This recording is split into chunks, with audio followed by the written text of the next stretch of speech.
इनमें कृषक उपज व्यापार और वाणिज्य संवर्धन और सरलीकरण विधेयक 2020, कृषक सशक्तिकरण और संरक्षण, कीमत आश्वासन और कृषि सेवा पर करार विधेयक 2020 और आवश्यक वस्तु संशोधन विधेयक 2020 शामिल हैं।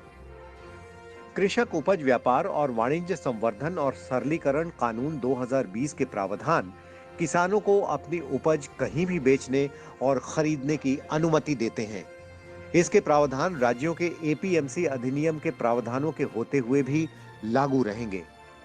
इसके जरिए किसानों को राज्य के अंदर और बाहर भी अपनी उपज बेचने का अधिकार मिलेगा।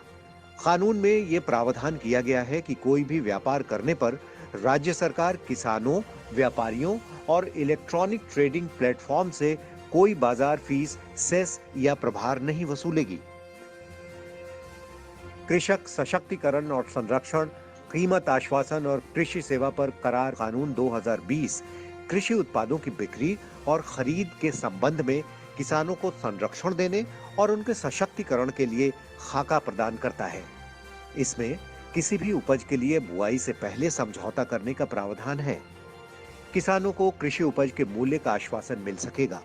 साथ ही फसल खराब होने पर उसके नुकसान की भरपाई किसानों को नहीं, बल्कि समझौता करने वाले पक्ष या कंपनियों को करनी होगी। इसमें करार करने वाली कंपनी को प्राकृतिक आपदा या महामारी की वजह से दाम में कमी होने पर भी न्यूनतम गारंटी मूल्य देना ही होगा। आवश्यक वस्तु संशोधन कानून 2020 कृषि क्षेत्र में प्रतिस्पर्धा को बढ़ाने और किसानों की आय में वृद्धि करने के मकसद से लाया गया है। इसके तहत केंद्र सरकार युद्ध और अकाल की असाधारण स्थिति में ही खाद्य आपूर्ति श्रृंखला को विनियमित कर सकती है।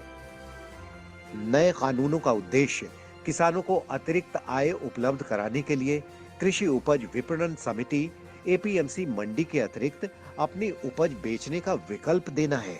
ये मौजूदा न्यूनतम समर्थन मूल्य एमएसपी पर खरीद प्रणाली के अतिरिक्त होगा।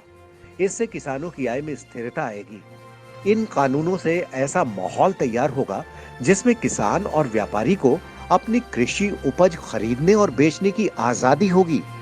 इससे किसानों को अधिक विकल्प उपलब्ध होंगे और उनकी बाजार लागत घटेगी। इन प्रावधानों से किसानों को अपनी उपज के बेहतर दाम मिल सकेंगे। Bureau report, Rajya Sabha TV.